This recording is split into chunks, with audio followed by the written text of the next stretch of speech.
Contexto importante con este asunto en Iquitos, Mabel, Mauricio, y ya tenemos al doctor Celis, es de que ha sido la zona más castigada del Perú. Ellos hicieron unos estudios de prevalencia. Prevalencia se llama ir a los hogares y tomar muestras de sangre para ver cuánta gente ya había tenido la enfermedad y se logró tener un increíble 71% de iquitenses que ya tenían ya habían pasado la enfermedad y se pensó que ahí no podía llegar, pero estamos precisamente demostrando con números de que la enfermedad parece que está regresando y el doctor Celis está con nosotros. Doctor Celis, qué gusto de saludarlo, feliz año, buenos días. Doctor Huerta, buenos días. Mabel, Mauricio. Doctor. Buen día. Encantado. Y yo también quiero felicitar al doctor Celis porque él habla desde las trincheras. Mabel, yo le pregunté un día al doctor Celis cuánto paciente más o menos con COVID había visto. Dijo, bueno, difícil, pero alrededor de 2.000. Wow. 2.000 pacientes con COVID. O sea, él habla con la experiencia. Así es. Doctor Celis, ¿qué está pasando en Iquitos? Se pensaba que con 71% de prevalencia ya la enfermedad era muy difícil que regrese, pero está regresando. ¿Cómo se explica esto, doctor? Sí, doctor. Bueno, para reportar el dato de la cero prevalencia, le digo que informalmente todavía me han adelantado que el nuevo estudio ha arrojado 80%. ¿Cuánto? En un nuevo estudio que 80% de cero prevalencia. Ok. Ya. Significa Sin que embargo, 80%, perdón, para explicarle a nuestros oyentes, discúlpeme, para explicarle a nuestros oyentes significa que 80% de las muestras de sangre tomadas en la comunidad, y ahora nos va a decir en qué partes exactamente, fueron positivas, indicando entonces que esa gente ya había tenido COVID-19. Eso es en Iquitos. ¿En qué zonas hicieron ese estudio de prevalencia, doctor? Eso es básicamente Iquitos, la provincia de Maynas. Es una encuesta de más o menos 600 familias que se está haciendo Es el mismo estudio, solo que se repiten los ensayos al mismo grupo para ver cómo avanza la prevalencia. Claro, una apuesta al día. Entonces, ¿cómo se explica que con 80% está regresando la enfermedad? Sí, o sea, lo que estamos viendo desde hace 3 semanas es un aumento considerable de casos. En el hospital regional donde yo trabajo veíamos un promedio de 1 a 2 nuevos por día, que se manejaban obviamente ambulatoriamente, la mayoría. Eso ha subido aproximadamente a 5 o 6 diarios. Estamos hablando de la consulta, de los pacientes que vienen con síntomas, ¿no? Y no teníamos hospitalizados nosotros ya hace 1 mes y medio prácticamente. Y en UCI menos, no teníamos pacientes de UCI. Pero hace 3 semanas lo que ha cambiado es lo siguiente, ¿no? O sea, usted sabe que hay MINSA y hay salud. Entonces, lo que se ha visto es que hay un aumento de casos, sobre todo en los pacientes de salud, que es lo que el Ministerio ya advirtió anteriormente, de que la población más afectada en estos momentos son aquellos que han tenido trabajo y se han podido cuidar, se han podido guardar durante la cuarentena. Y lo que estamos viendo ahora, se podría explicar esto que estamos viendo, es que hay un relajamiento de medidas ya notable. Ya la gente no usa mascarilla, el lavado de manos es menos, inclusive en instituciones, y eso está haciendo que cada vez veamos lo que antes goteaba muy poco, ahora vemos con más seguido, ¿no? De lo que estamos viendo. Lo que más nos está preocupando ahora es el tema de las camas UCI. Ya las camas UCI, nosotros en el Hospital Regional, Salud ya ocupó todas sus camas UCI, y hemos tenido que aceptar en el Hospital Regional de Loreto pacientes de salud también, porque ya se les agotó las camas a ellos, y ahora solamente tenemos una sola cama disponible UCI para algún paciente que venga, ¿no? Sin embargo, hospitalizados por COVID solamente tengo uno en el hospital regional, un solo hospitalizado, una mujer de 39 años, que como ya le contaba la vez pasada, se automedicó, se puso su ampolla de dexametasona y tomó pastilla de dexametasona también otro día. Y se complicó. Doctor Celis, vamos a hacer una pequeña pausa. Cuando regresemos quiero que nos explique bien esto. Lo que yo he entendido es que la gente, digamos, que se expuso primero fue la gente que iba a los establecimientos del MINSA, gente que no tenía trabajo, etcétera. Mientras que ahora lo que me pareció entender es que las personas que se están infectando son personas que durante esa primera ola se quedaron en su casa, no salieron y ahora se están infectando. Quiero que nos explique eso cuando regresemos inmediatamente después de la pausa, Mabel, Mauricio. ¿Está bien? Regresamos. Volvemos. Regresamos. Y ya estamos de regreso en Encendidos. Mabel Huertas, Mauricio Fernandini, quien les habla, el doctor Elmer Huerta. Estamos con ustedes en este primer programa de Encendidos para este año 2021. Si usted recién prende la radio, estamos conversando con el doctor Juan Carlos Celis, médico infectólogo, jefe del Departamento de Enfermedades Infecciosas del Hospital Regional de Loreto en Iquitos.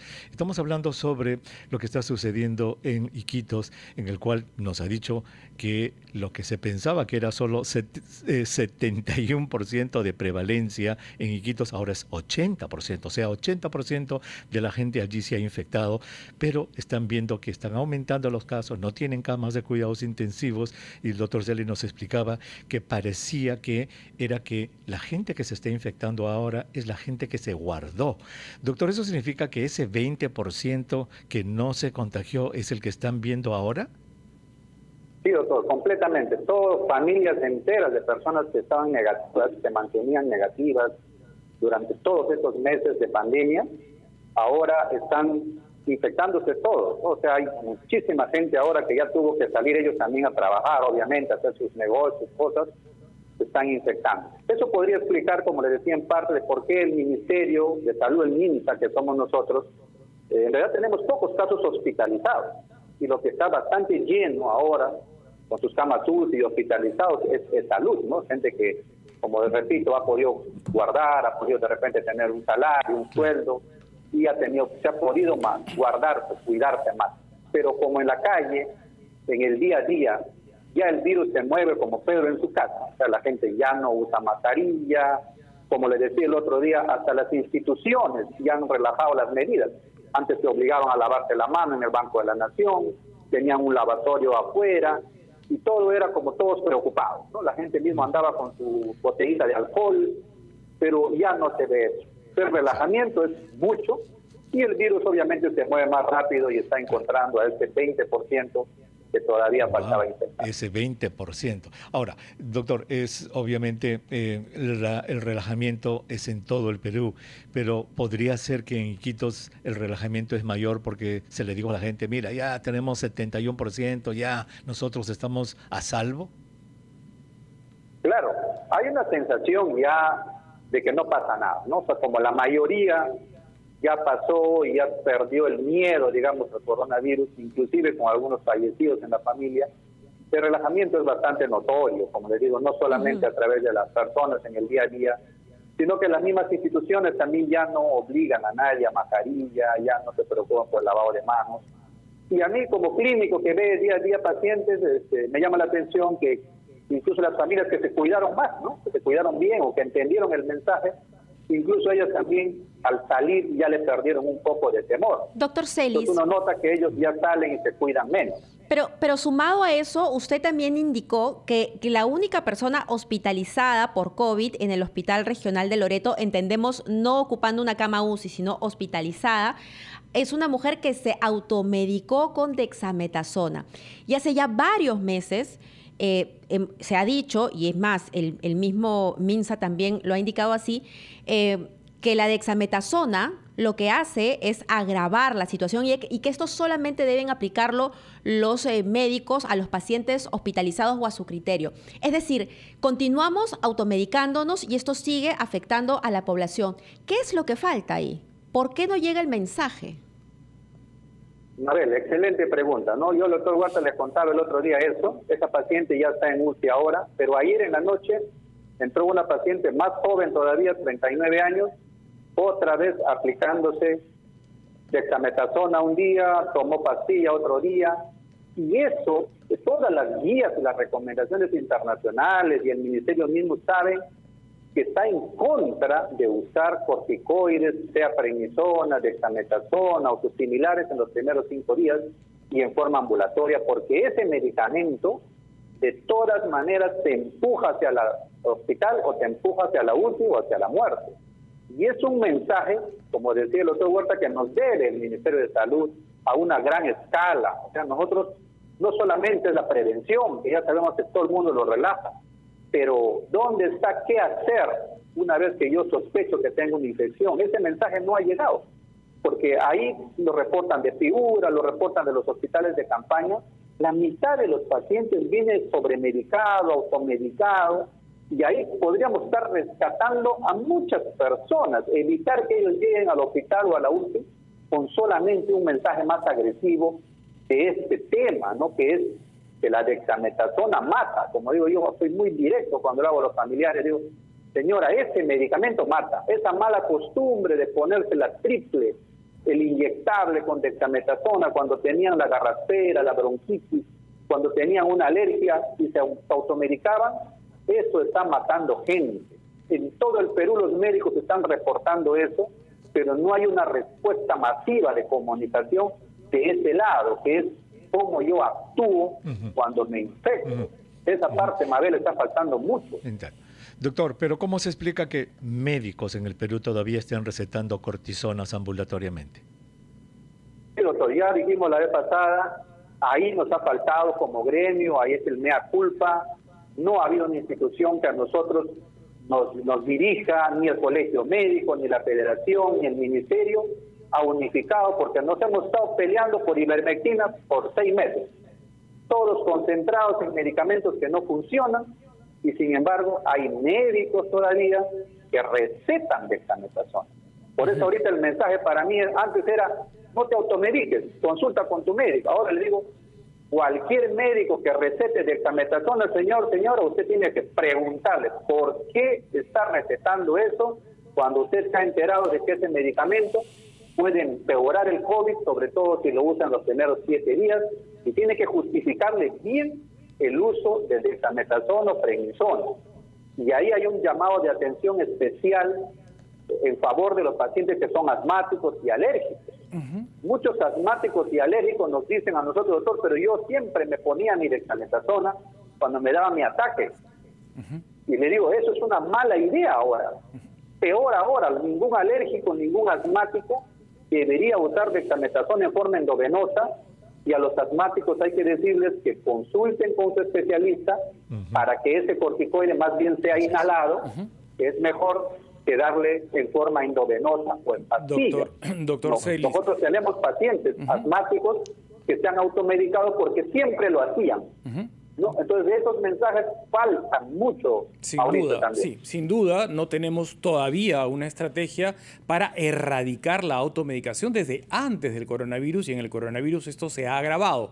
Me quedo muy preocupado y no sé cuál es la estrategia para que no falten camas UCI. Nos está diciendo que ya todas están tomadas, y no puedo olvidar tampoco los diálogos de las personas que viven en comunidades aisladas a las que se accede después de 8 horas de navegación. El personal del Ministerio de Salud nos contaba la travesía, pero llegaban a la comunidad sin oxígeno. ¿Qué se puede hacer de ahora en adelante para no repetir los errores del pasado? Sí, Mauricio, ahí nosotros, por ejemplo, en el Hospital Regional de Loreto se instaló estos famosos hospitales de campaña. Se lo han construido, se han demorado como 5 meses en construirlo, es cierto, y estaban preparados para 25 camas UCI, con ventiladores y todo equipado. Sin embargo, durante el brote que hubo intenso en el norte, muchos de esos equipos tuvieron que trasladarse porque nosotros efectivamente no teníamos pacientes. Yo creo que está bien si lo han pensado para otros pacientes, correcto, pero esos ventiladores estaban asignados para aquí, para nosotros justamente prevenir la posibilidad de un aumento de casos. Doctor, entonces, en total, hablemos con números, ¿cuántas camas UCI hay para los pacientes en total hábiles? Porque habrán algunas malogradas o que no están completas. También denos esa información, por favor. ¿Y cuántas están ocupadas? Sí, mira, yo evito hablar de camas o de ventiladores porque lo que hay que hablar es de cama UCI efectiva, o sea, cuántos están funcionando con su respectivo ventilador. Completas. Y eso solamente hay 11. 4 lo tiene el Salud y 7 lo tiene el Hospital Regional. De esos, 10 ya están ocupadas. Es muy probable que la paciente que les comento que ha llegado anoche automedicada con una neumonía importante pase a UCI y nos quedamos ya sin ninguna cama UCI disponible para adultos en toda la región Loreto. Hospitalizados no tengo más, tengo 12 camas libres, vacías con oxígeno, todo, pero no tengo. Los críticos son las camas UCI, otra vez, y de esos pacientes, como les repito, la mitad son pacientes que se han automedicado, jóvenes que no deberían estar ahí, Por eso yo insisto en que necesitamos impedir que al menos 30-40% de esos pacientes que no deberían estar ahí lleguen en base a una comunicación más agresiva de lo que es en contra del uso de esos medicamentos en la fase temprana del coronavirus. Vamos a persistir con la no automedicación. De todas maneras lo vamos a hacer. Pero también ese 80% que fue diagnosticado positivo y cree que está inmune por el resto de su vida, tendría que tener en cuenta que no se sabe, el periodo de inmunidad en todas las personas no es el mismo. Quisiéramos dirigirnos a ese 80% de la población que sus estudios arrojan ya tuvo COVID en el estudio de prevalencia y cómo se deben comportar de ahora en adelante. Muchos ciudadanos, además, persisten en que lo tuvieron y ya no les va a pasar nada y me parece que están equivocados. Quisiera volver con el testimonio de los dos, con el periodo de inmunidad de una persona que tuvo COVID-19. ¿Podríamos, por favor, volver en el siguiente bloque con ese tema? Gracias. Regresamos. Seguimos en Encendidos conversando con el doctor Juan Carlos Celis y con el doctor Elmer Huerta. Nos precisa el doctor Celis que hay un 80%, de acuerdo a los estudios de prevalencia en Iquitos, con relación a la población que contrajo COVID-19. Y a ellos quisiéramos dirigirnos porque muchas personas que fueron diagnosticadas han recaído y otros piensan que eso les va a dar una inmunidad eterna, que de por vida ya nunca más van a recaer. Y a ellos justamente les pedía que nos dirijamos. No sé si podemos empezar con el doctor Huerta, por favor, y luego escuchar el comentario del doctor Celis, ya que estamos en su región. Claro que sí. Hemos comentado en el programa varias veces, Mauricio, también lo hemos hablado con el doctor Celis en todo sobre el coronavirus, que la reinfección es un hecho científico comprobado. O sea, no es ninguna teoría, no es de que la gente piense o no. La reinfección está científicamente comprobada. Lo que pasa es que para hacer un diagnóstico certero de reinfección, Mabel, Mauricio, se necesita algo que es difícil de conseguir. ¿Qué cosa? Que se haya guardado la muestra del primer virus, para que cuando le dé la infección nuevamente a la persona con un segundo virus, se comparen los genomas de los virus. Y eso es bien difícil. Por eso que de confirmados con este método de comparar genomas, no hay más de 30 y tantos casos en la literatura mundial. Pero de sospechas, y estoy seguro que el doctor Celis debe tener algunas entre sus múltiples pacientes, hay cientos de gente que se infectó, le diagnosticaron con prueba molecular positiva, pasaron los meses, se volvió a enfermar, le volvieron a hacer una prueba molecular positiva, pero cuando los doctores dijeron, a ver, comparemos el genoma, ¿guardaron el primero? No lo guardamos. Entonces se queda como sospecha. Entonces eso ya se sabe. Y la pregunta entonces para el doctor Celis sería, doctor, ¿ustedes están estudiando reinfecciones en Iquitos teniendo tanta prevalencia? ¿Qué es lo que están viendo? En realidad, como bien dice el doctor, nosotros tenemos varios sospechosos de reinfección.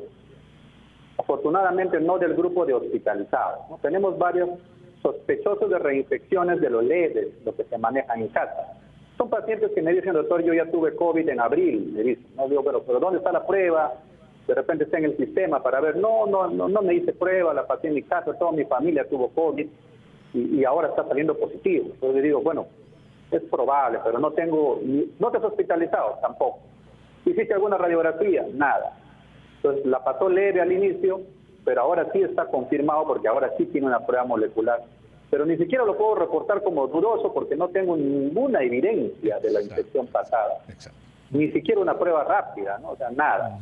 Entonces no puedo documentarlo. No se puede. Exacto. Y es otro tema también. ¿Qué se le puede decir? Perdón, doctor, ¿qué se le puede decir, como Mauricio nos está pidiendo, qué se le puede decir a la población en Iquitos? Que se relajen, que ya no les va a dar. ¿Qué le podemos decir? ¿Qué le puede usted decir?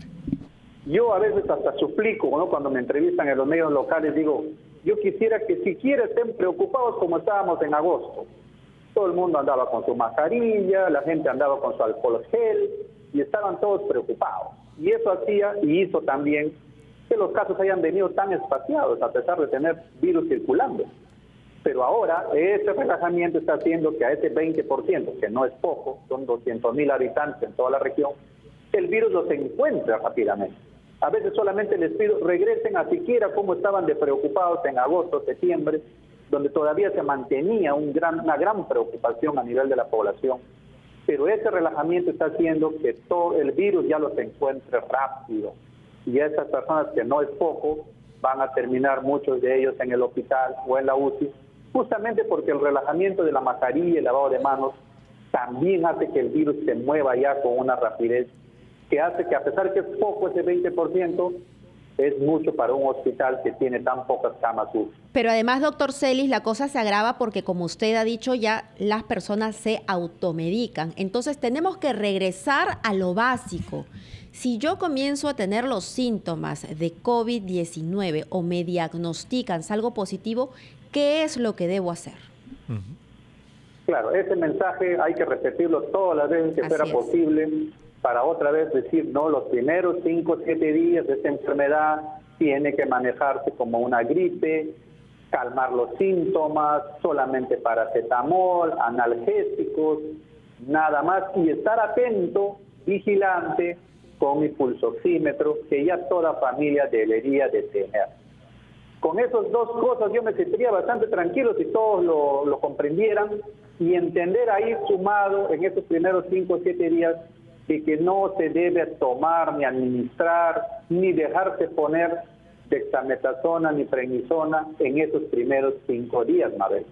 Ese mensaje, si el 90% de la población lo entendiera, nos ahorraríamos, yo calculo, por lo menos un 30% de camas UCI o de hospitalizados, porque en todo el Perú están reportando gente sobremedicada, tratada mal con corticoides, inclusive por médicos, y esto es un tema básicamente comunicacional, que, como repito, no lo hemos podido hacer, el mensaje no ha llegado, falta muchísimo por educar en esa parte ya de la enfermedad en sí. Doctor, una cosita, mire lo que yo lo pido también en mis programas, obviamente, es educar y empoderar a los ciudadanos y ciudadanas, es decir, que ellos sepan, por ejemplo, lo que usted está diciendo y que se repite tanto, en el COVID en su forma ambulatoria, cuando está en la casa, no debe recibir cortisonas, no debe recibir prednisona, no debe recibir dexametasona ni metilprednisolona, que son los que más se usan. Entonces, lo que usted está pidiendo es que la persona le diga a su médico que le recete, oiga, doctor, yo no voy a tomar eso. Y el doctor le puede decir, pero yo soy el médico, señora. ¿Quién es usted para que se atreva a decirme? ¿Qué le debe responder esta persona?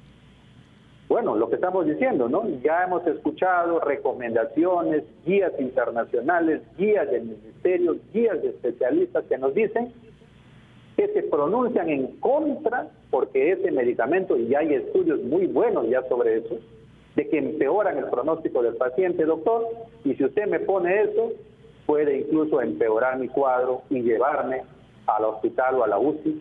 Y yo quisiera que usted lo reconsidere, porque ese medicamento yo estoy reacio a tomarlo y quiero que me explique bien por qué razón me está tomando o me está dando ese medicamento. Muy bien, perfecto. Uno. Lo otro, esta mañana comunicamos en la rotativa del aire, doctor, un estudio que se ha hecho aquí en Estados Unidos de lo más interesante, Mabel, Mauricio, en el cual han demostrado que el oxímetro de pulso, que es lo que el doctor Celis nos está diciendo que todos deberíamos tener en la casa, por si acaso nos da COVID, y monitorear si la saturación de oxígeno baja, tiene lecturas falsas, sobreestima el valor en gente con piel oscura. ¿Ustedes han tenido esa observación allí en Iquitos, doctor? No, doctor, no hemos tenido. Quizás porque tenemos también muy poca gente con esas características.